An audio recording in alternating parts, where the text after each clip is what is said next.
Alors on se retrouve ce matin dans cette vidéo sous un super lever de soleil. J'avais aussi envie de vous montrer la vue assez sympa qu'il y a juste ici, qui m'a obligé à me mettre dans une position un petit peu spéciale sur un rebord. Enfin bon bref, j'ai trouvé un moyen pour, voilà, c'était un truc où je me disais il fallait vraiment que je vous montre cette vue. Je la trouve, voilà, je trouve que c'est vraiment la plus belle vue de Porto. Alors dans cette vidéo, je voudrais vous partager 4 concepts déclics, 4 concepts vraiment importants. Certains d'entre eux peuvent mener à des actions très claires, d'autres à des actions un petit peu moins claires. Mais pour moi, c'est des choses qui sont tellement importantes qu'il faut tellement mettre en place dans sa vie. À partir du moment où on met en place ces états d'esprit, on met en place ces actions dans sa vie, en tout cas on commence à y réfléchir et petit à petit on les met en place. Sur le court terme, sur le moyen terme et sur le long terme, ça fait une différence qui est absolument incroyable. Alors vous savez, ce week-end, hier c'était le fameux Black Friday, le vendredi Black Friday, le week-end où on fait beaucoup de dépenses, et je me suis dit plutôt que faire des dépenses qui vont servir à rien, autant vous proposer un pack qui va énormément vous servir. Vous pouvez y accéder en cliquant sur le lien dans la description ou sur la fiche juste ici, et je vous laisse la surprise de découvrir ce que c'est.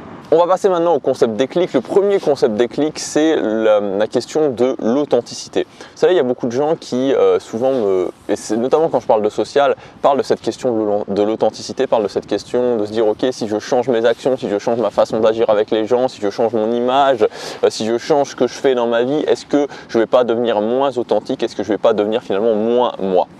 Ce qu'il faut comprendre, et c'est quelque chose de très important, c'est que tout ce que vous faites, tout ce que vous dites, même la façon dont vous vous habillez, toutes ces choses-là finalement sont des choses qui sont superficielles. Tout est superficiel.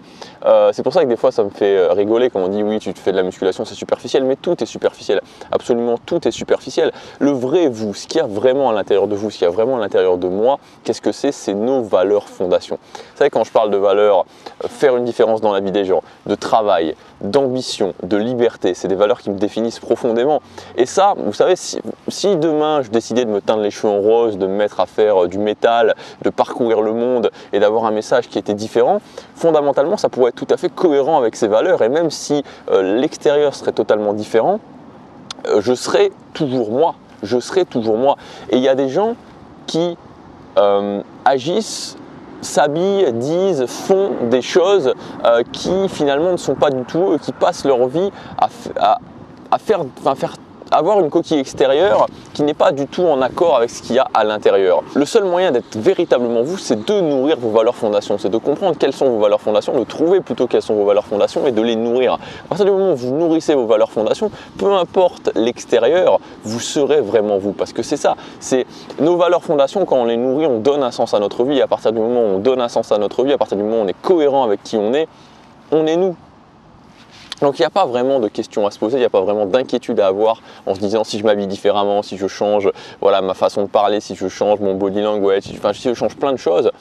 Ça ne vous changera pas fondamentalement, parce que ces valeurs, elles sont à vous, elles ne changeront pas dans tous les cas. La deuxième chose, c'est le rapport entre l'action et l'apprentissage.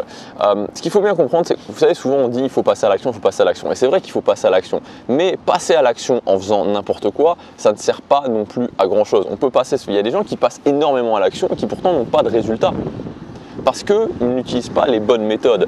Donc aujourd'hui, il y a quelque chose qui est absolument incroyable, c'est que on est dans un mouvement où les gens partagent leur expérience. Vous pouvez, sur n'importe quel domaine, vous avez des méthodes prêtes à l'emploi où les gens ont partagé leur expérience.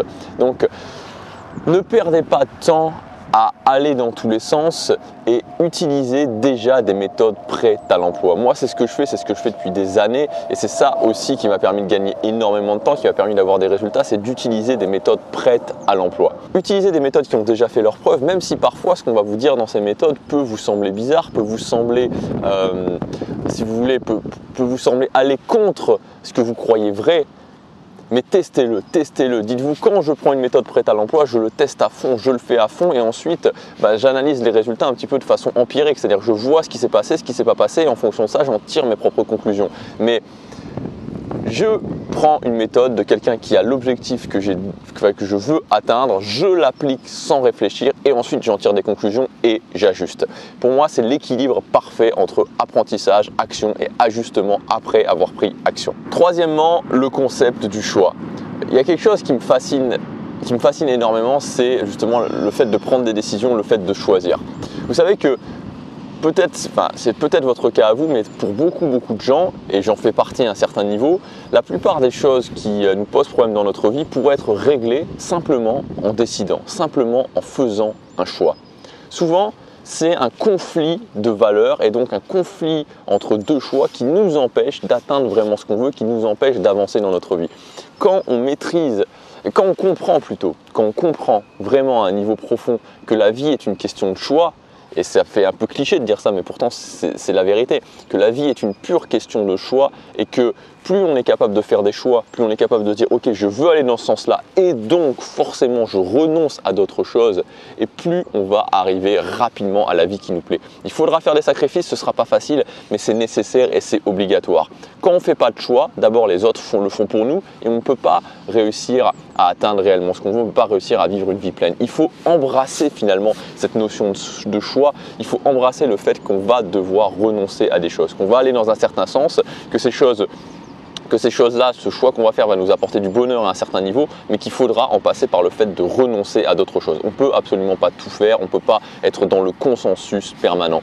Donc c'est ça qui est clair, c'est de renoncer finalement à une vie de consensus pour aller vers une vie de choix. Et plus on a des choix tranchés, et plus on obtient ce qu'on veut, et plus finalement on réussit à avoir cette sérénité, à avoir ce bien-être au quotidien. Et pour faire des choix, qu'est-ce qu'il faut faire? Il faut connaître ses priorités. Donc passez du temps vraiment à noter vos priorités, à vous dire dans la vie quelle est mon échelle de priorité. Quand vous avez noté clairement sur un papier votre échelle de priorité entre ce que vous voulez dans votre vie, c'est beaucoup plus facile ensuite de faire des choix. Je sais que ma priorité c'est d'être par exemple, je ne parle pas pour moi forcément, mais si votre priorité c'est d'être une bonne mère ou un bon père de famille et de passer un maximum de temps avec votre famille, ce ne sera pas compatible à 100% avec le fait d'être un entrepreneur qui génère des millions et des millions d'euros. C'est un choix et ni l'un ni l'autre est meilleur, c'est simplement en fonction de vos valeurs, mais il faut connaître vos priorités. Et quand vous avez ma priorité numéro 1 notée, ma priorité numéro 2 notée, numéro 3 notée, numéro 4 est notée, numéro 5 est notée, et elles sont dans l'ordre et vous avez vraiment votre échelle de priorité, quand vous avez un choix à faire, vous avez juste à venir à cette échelle de priorité et à se dire ok, quelle est ma priorité? Ben voilà, ma priorité numéro 1 c'est ça, donc je vais là-dedans, donc il n'y a pas de problème. Et c'est parti, vous décidez et vous faites ce que vous avez à faire. Donc il faut sortir du mode consensus, il faut faire des choix tranchés, et pour faire des choix tranchés, vous devez connaître vos priorités. Alors le soleil est derrière un arbre, en fait je suis juste derrière un arbre et il y a le soleil, il faudrait que je me mette un petit peu comme ça, mais bon c'est pas grave, de toute façon c'est pas trop l'important de ce que je sois éclairé ou pas, ce qui est surtout sympa c'est la vue qu'il y a derrière, et ce qui est surtout intéressant, enfin je pense, en tout cas j'essaie de le rendre intéressant, c'est ce que je dis. Et le dernier point que vous pouvez mettre en place, c'est aussi par rapport au fait d'apprendre, d'utiliser des méthodes qui sont toutes faites, d'agir, c'est réfléchir.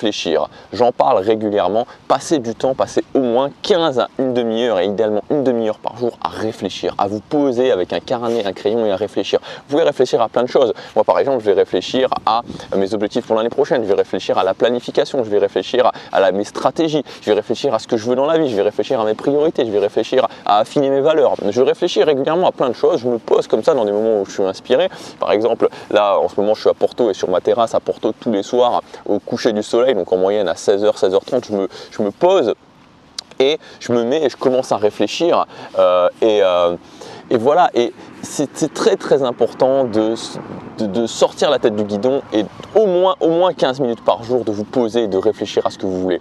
Parce que le fait d'avoir les idées claires, de se remettre régulièrement les idées claires, de savoir ce qu'on veut, de faire plein de choses comme noter par exemple ses priorités, de réfléchir à ses objectifs, de réfléchir à la stratégie qu'on met en place si vous êtes un entrepreneur, ou à la stratégie que vous voulez mettre en place si vous voulez avoir une promotion dans votre travail, ou comment vous voulez réussir à changer de travail, ou comment vous voulez réussir à vous améliorer. Bref, tout ce qui est vraiment réflexion, tout ce qui est vraiment stratégie, c'est extrêmement important de passer du temps tous les jours et y réfléchir.